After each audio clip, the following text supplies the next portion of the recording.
kosa Yesu yampaye dora enge n'abasomesha bamwe ndabona abanyumviriza mukadabona beshi bacikumera bakamaze bigira babona batata nabo genda avuga ati pika wesha ya naho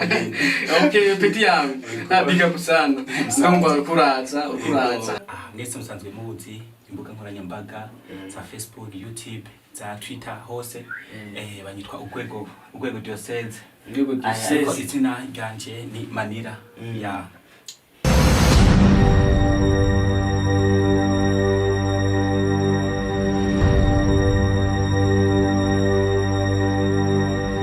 Hello guys, bakunzi ba Ichoro TV, ndabaye mwaramutse namwiriwe banye namuherereye ku mpande zine z'isi muraho meze neza natwe turashima Imana. Nkuko bisanzwe kuri micro muri kumwe na DJ Alexon K. Kuri no munsi twagendewe muri Ichoro TV n'umutimira adasanzwe ngaha yani turamumenya amateka yiwe yatubwira tuzatubona bene umustar cyane tumuhe karibu na kaze ngaha muri Ichoro TV. Mutumira wacu tugwe kaze na karibu ngaha muri Ichoro TV. Ego mbe ndashimira kwa mwanya kicambere kandi nishimye gora namwe ego kwa mwanya kiriye ni vyiza cyane. Amazina bakwitwa ku mazina mwese musanzwe muzi imbuga nkoranyambaga za Facebook, YouTube, za Twitter hose banyitwa UGWEGO Diocese. Ariko izina ryanje ni Manira ya UGWEGO Diocese Manira. Izina ryawe ni ryo wisho bavye ni Manira ya serious ya mushua Sanzo mu Barundi barete amazina Manira ya igituma baniswe Manira ahorona Manira ni capital de Philippines. Papa wanje akunda gutekera Philippines niyo mpamvu havu yavuga ati mwana wanje kandi abita umuji mutita umuntu ko baniswe umuji ngo kumva zo kuraba kasa de papier oya nizi no muvye nyene yumvise mwavuga ati kandi igituma ndawanje kugira ngo muri gamisi nayo muri 2010 nazo bari karatwika ya mbe UGWEGO n'UGWEGO ya UGWEGO ryavuye kuki tavuye he so UGWEGO ndazi mwese ngamwe nasoma zina matazirano nkuko bakitwa Alexon K ndazi siko zina ryawe ngo zina ryo gutwika so kugira nitwe UGWEGO hari muri rimwe umwe yigeze kunsaza ndazi mwese muramuzi muje masho kwitera wesha datumye numva umenga no mwiyitirira nubwo ntagira kuri yo level ariko ndafite indoto kuzosha kuri kuzoshika ya ego none wewe ndakubona umucyaro umupeti nyene muto cyane ya handsome muto cyane ndakubona pe ufise nk'imyaka ingahe ngerageje kuraba utwaka no bangwamwo niko du 54 54 ni ingahe mu bantu batari cyongereza kwa tatuzi 54 ni 54 ya serious I'm sure yes like ibyo bintu man like ibyo bintu handa 50 nire ko nakura ku TV kweli wabwira ngo ufite 50 nagenda gusumba abona kashabu mujene hari yako myonda na shege gituma avuga ko mse 54 so hari abana benshi ashaka kuvuga ati uriya mwaka mubonye ubone fresheri koko fresheri mu maso none muko murabibona no mwana aseka zoza uwo mwiteza kirikare nkene kubabwira yuko udusiniki twose dusore queen ku ruhande bagiye ko simyaka ndengeje kumvo zuko mutazona ndonda no hanyuma yapfugisha ukuri barakora kubona barabona yuko tanja kwinota pfugisha upati mfise 15 bivuga nyine tubimenye oya 15 imyaka y'abana ubundi muri 20 20 narenga ko numwe imyaka 20 ya UGWEGO Manira niyo mazina yawe ya UGWEGO Manira ushaka iki kazi kamisi yose mfise just nyene je nakazi mfise ndije nganda tuje ndacagira amafaranga y'abavyeyi gusa umunsi n'umunsi nzoraba nanje ndabakazi kanje ndashaka nzosacinga just kwera muri imisi sindagera ariko akazi niyumva numva ko kuririmba iryo zina rya Manira UGWEGO tuzi UGWEGO ko ari umurindi basanzwe bitwa Oregi Baraka ya UGWEGO none ko iki wacu wita iryo zina giwe naho utokira izina giwawe nawe ugira ngo turakumenyera ko nk'irya Manira umwesa ubwo UGWEGO naryo urumva ni izina ry'undi muntu Okay, ndabizi gukreye izina ko bigoye. Ego nurya ari kreye kuba byaramugoye ariko kuba yumva ko ari abandi bamwitira biramunezera. Nanje hazogira igihe nimva ko baranyitira mu muhanda ngo yitwa Manira nanje binezera. Nkuko nitiriye abandi. Ya nuko biri. Ko ndakunda ubu umustar pe. Ndiko ndara umupira wambaye wonyene pe.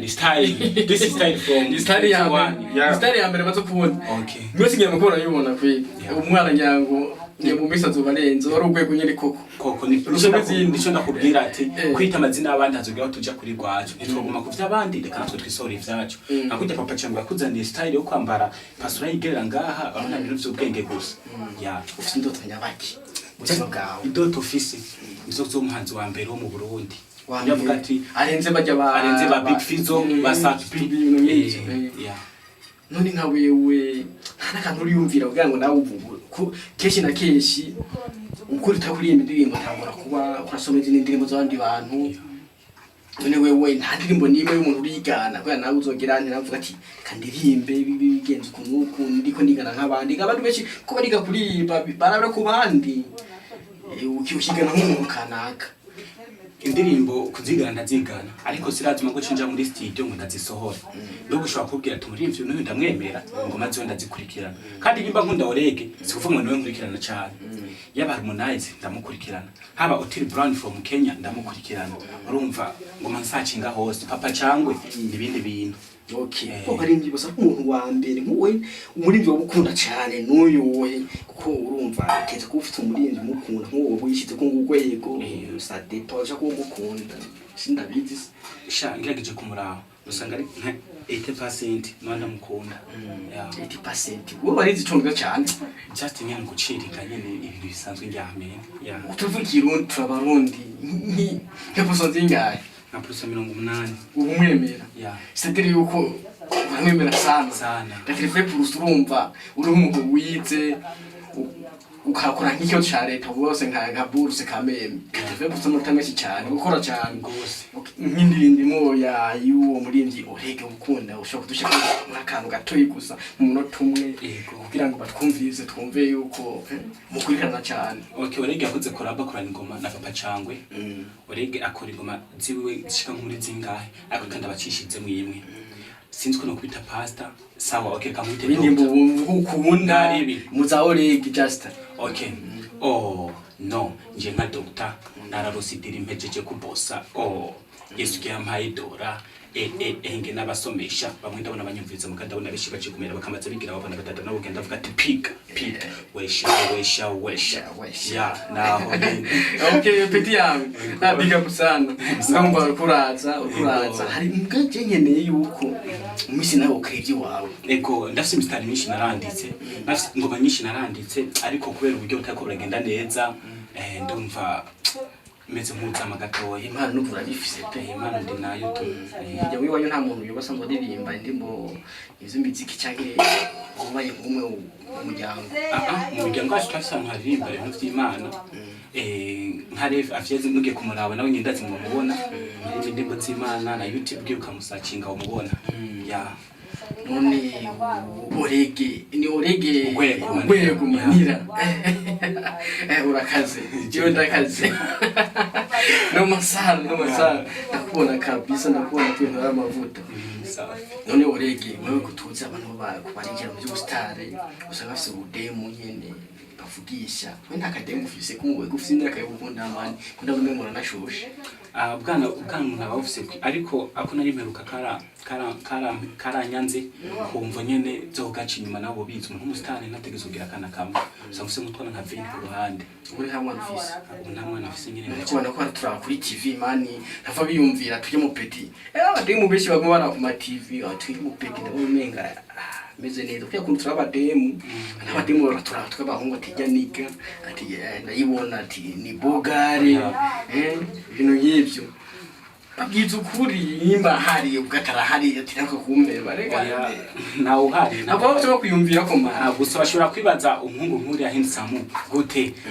badafise umuntu bakunda just nta office kandi mutegeze kwimenya ariko ari unkene yasangiye box fibi yanje byose nababwiye ko ari ugwego diose n'ugwego manira nibo batari banga ngo tubire mwapfuye atari banga ariko ico twafishe ntabwo ari banga kuko nawe hari ndaze karanyumviriza kandi azotegetswe kuntahura ko avuga ati navuze ukuri nagomba kumenyuza azoza asaba ikiganiro ico twafise ikindi nyine twafuye kugara kwanje so ndumutse umuntu umusitari kugara ni kawaida ntumubwira rero video mugabo kandi no video twashiye ngako icoro TV Natwava gusuye kuza kumutereta kandi yacagara tiyo warige kumusarisha kuri televiziyo kwisi yose ni hatari umwongereza no yabimaza ati I will never regret because for the past urumva sinzokwishyuza kubera ko ivyahise ndumva ni noma sana none orege wewe watugende ngam Coro TV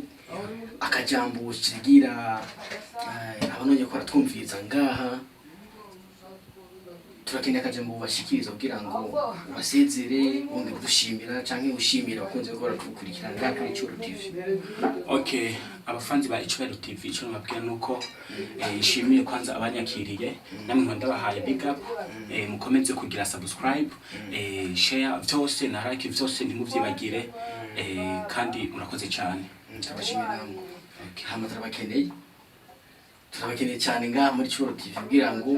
kandi dutumira nabandi bagenzawe bafite impano turabakeneye ngaha turabazana ngaha abakunzi ba Coro TV makora dukwikirana murabona ngaha muri Coro TV twagendewe n'umupampi adasanzwe UGWEGO manira turamushimiye cyane kubona yatuje ngaho tugenda muri Coro TV. Abakunzi ba Coro TV turabashimiye cyane kuba mwadukurikiranye tutubegera kubibutsa kugira subscribe sharinga amakuru atandukanye ku YouTube ku Instagram ku Facebook n'ahandi nuko abakunzi ba Coro TV turabakunda cyane turi ku bwanyu mu rego mu vyayo mu banyu turakunda cyane ciao ciao.